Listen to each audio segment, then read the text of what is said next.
बागेश्वर बाबा ने ब्रिटेन की संसद में हनुमान चालीसा का पाठ किया, जो अपने आप में बड़ी बात है। अंग्रेजों के देश में बागेश्वर बाबा ने सनातन की ऐसी लौ जलाई कि अंग्रेज भी हनुमान चालीसा पढ़ने लगे।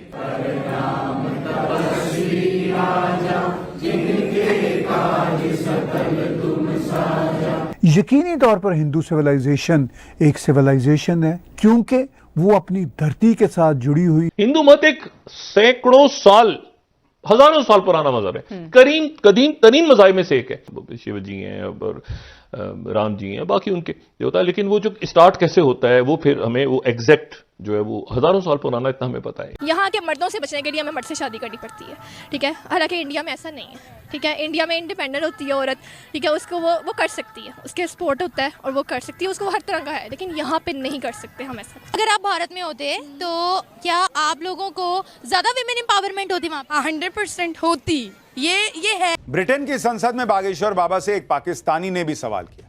इस पाकिस्तानी ने पूछा कि क्या वो बिना धर्म परिवर्तन कराए हिंदू नहीं हो सकता। मैं मुस्लिम घर में पैदा हुआ, लेकिन स्टडी करके भगवत गीता पढ़ के मैं हिंदू हुआ हूँ।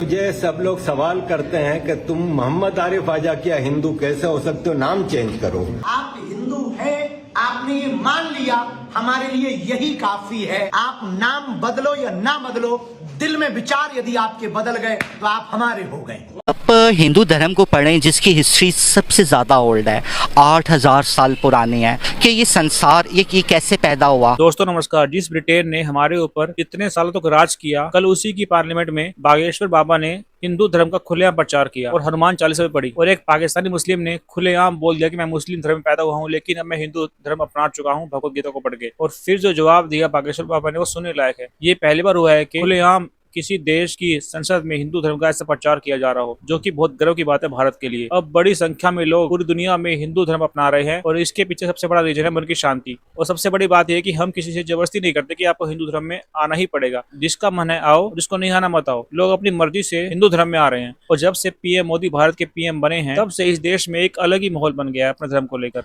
अब फिल्में भी ऐसी बनती है जिसमें हिंदू धर्म को पॉजिटिव वे में दिखाया जाता है, लेकिन 2014 के पहले तो माहौल अलग ही था। लोगों को यही सिखाया जाता था कि हिंदू होना मतलब सेक्युलर है, यानी हिंदू होने को एक हीन भावना से देखा जाता था। और इसमें सबसे बड़ा रोल प्ले किया है बॉलीवुड ने।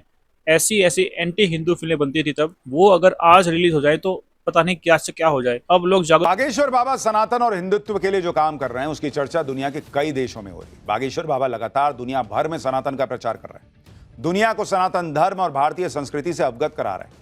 अभी कुछ दिन पहले ही बागेश्वर बाबा ऑस्ट्रेलिया गए थे, उससे पहले न्यूजीलैंड गए थे, फिजी गए हुए थे। बागेश्वर बाबा जिन देशों में जा रहे हैं वहां भारतीय मूल के लोगों को भारतीय संस्कृति और परंपरा को अपनाने, उससे जुड़े रहने की अपील कर रहे हैं। इसी सिलसिले में बागेश्वर बाबा अब लंदन पहुंचे, जहां उनका जोरदार स्वागत हुआ। लंदन में बागेश्वर बाबा को देखकर अंग्रेज भी हैरान थे कि ये कौन आ गया है भाई, जिसके आगे पीछे इतनी भीड़ लगी हुई है। संसद में ही बागेश्वर बाबा को सम्मानित भी किया गया।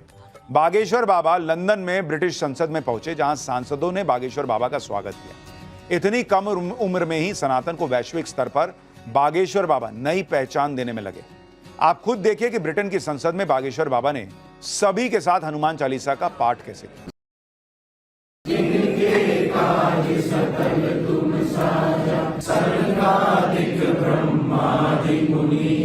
बागेश्वर बाबा ने ब्रिटिश संसद में हनुमान चालीसा का सिर्फ पाठ ही नहीं किया, बल्कि ब्रिटेन के लोगों को भारतीय संस्कृति की झलक भी दी। बागेश्वर बाबा ने विश्व शांति के लिए लंदन में हवन किया। पूरे मंत्रोच्चार और विधि विधान से बागेश्वर बाबा ने यह हवन किया। इसके बाद बागेश्वर बाबा लंदन के एक हिंदू मंदिर में पहुंचे और वहां भगवान की आरती की। ब्रिटेन की संसद में बागेश्वर बाबा से एक पाकिस्तानी ने भी सवाल किया। इस पाकिस्तानी ने पूछा कि क्या वो बिना धर्म परिवर्तन कराए हिंदू नहीं हो सकता। इस पर बागेश्वर बाबा ने जो जवाब दिया उस पर पूरी संसद में ठहाके लग गए। सुनिए। मेरा नाम मोहम्मद आरिफ आजा क्या है। मैं पाकिस्तान में पैदा हुआ था, मेरे पेरेंट्स इंडिया में पैदा हुए थे, 47 में माइग्रेट कर गए थे। मैं मुस्लिम घर में पैदा हुआ, लेकिन स्टडी करके भगवत गीता पढ़ के मैं हिंदू हुआ हूँ। मुझे सब लोग सवाल करते हैं कि तुम मोहम्मद आरिफ आजा क्या हिंदू कैसे हो सकते हो, नाम चेंज करो। क्या नाम चेंज करना जरूरी है? आपने क्वेश्चन कहा कि हमारा जन्म भारत में नहीं हुआ तो क्या पाकिस्तानी भारतीय नहीं हो सकता। सच ये है कि पाकिस्तान भी हमारा ही है। सच ये है आरिफ साहब कि पाकिस्तान भी हमारा है 1947 के पहले आप हमारे थे, एक दीवार लग गई है 47 के बाद की बंटवारे की, पर बंटवारे में देश दो हो गए हैं, दिल तो अभी भी काटेंगे पाकिस्तानियों का, भारतीय निकलेगा। इसी के साथ बागेश्वर बाबा ने हिंदुत्व को लेकर भी अपनी राय रखी। हिंदुत्व के मुद्दे पर बागेश्वर बाबा बहुत मुखर रहते हैं, बिना किसी संकोच के अपनी बात करते हैं। लंदन में बागेश्वर बाबा ने हिंदुत्व पर क्या कहा, एक बार वो भी सुनिए। हिंदुत्व कोई एक धर्म नहीं है, हिंदुत्व एक मानवता की विचारधारा है, और मानवता की विचारधारा के लिए हमें ना आपके रंग से मतलब है, ना रूप से मतलब है, ना आपके देश से मतलब है। यदि आप भगवत गीता पढ़ रहे हैं, यदि आप भगवत गीता का अनुसरण कर रहे हैं, तो आपका नाम कुछ भी हो, आपकी पहचान कुछ भी हो, हम रहीम रस खान के भी गीत गाते हैं, हम रहीम रस खान के भी गीत गाते हैं, और जब देश की बात आती है तो अब्दुल कलाम को भी सैल्यूट करते हैं। हिंदुत्व, आप हिंदू हैं, आपने ये मान लिया, हमारे लिए यही काफी है, हमारे लिए यही बहुत है। आप नाम बदलो या ना बदलो, दिल में विचार यदि आपके बदल गए तो आप हमारे हो गए। यानी जहां एक माहौल ऐसा बनाया जाता है कि हिंदुत्व की बात करना, अपने धर्म के रीति रिवाजों को मानना, अरे भाई आप सेक्युलर नहीं रह गए। बागेश्वर बाबा दुनिया भर में ये लोगों को विश्वास दिला रहे हैं, बता रहे हैं कि भाई अपने धर्म को मानने में कोई शर्म नहीं आनी चाहिए, अपनी परंपराओं के साथ चलने में गुरेज नहीं होना चाहिए। सनातन की ताकत, उसकी पहचान दुनिया में अलग अलग जगह जाके लोगों को उसकी याद दिला रहे हैं, उसको फिर से अंदर रीएक्टिवेट कर रहे हैं। लंदन में बागेश्वर बाबा से सवाल पूछने की होड़ लगी हुई थी। एक आदमी ने पूछा कि बाबा जो ये ठठरी शब्द का प्रयोग करते हैं उसका मतलब क्या है। बागेश्वर बाबा अक्सर अपनी कथाओं में ठठरी के बरे बोल देते हैं, इसी का मतलब जानने के लिए सवाल था। हालांकि बागेश्वर बाबा ने इसका मतलब तो नहीं बताया, लेकिन यह जरूर बताया कि इतनी कम उम्र में सनातन के लिए काम करने की प्रेरणा कैसे मिली।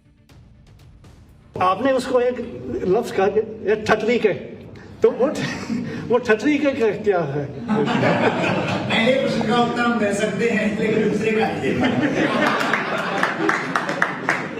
तो पहली बात तो हम आपको कहें कि इतनी छोटी उम्र में आपने ये सब क्यों शुरू किया। सच ये है, जिसका गुरु बलवान होता है चेला पहलवान होता है। तो बेहतरीन विद्यार्थी वही होगा जिसका टीचर बेहतरीन होगा। बेहतरीन गाड़ी तभी ड्राइव हो सकेगी जब बेहतरीन ड्राइवर होगा। देश तभी बेहतर चल सकता है जब देश का प्रधानमंत्री बेहतर हो। आरिफ अजाकिया पाकिस्तान में जन्मे मुसलमान हैं, अपने मुल्क से प्यार करते हैं। 2006 में कराची के जमशेद टाउन के मेयर रह चुके हैं, लेकिन पाकिस्तान में आरिफ अजाकिया कट्टरपंथियों से हमेशा परेशान रहे। उन्हें मुहाजिर कहकर एड्रेस किया गया। ह्यूमन राइट्स एक्टिविस्ट के तौर पर अजाकिया ने पाकिस्तान में मुहाजिरों की लड़ाई लड़ी, लेकिन कट्टरपंथियों के रुख से परेशान होकर उन्हें अपना मुल्क छोड़ना पड़ा। वो लंदन में बस गए, फिर भगवत गीता पढ़ी, मन से सनातनी हो गए। लेकिन ये कंफ्यूजन रहा कि मुस्लिम नाम बदलें या न बदलें। आज आचार्य धीरेन्द्र शास्त्री ने ये कंफ्यूजन बड़े सहज अंदाज में सरल शब्दों में दूर कर दिया।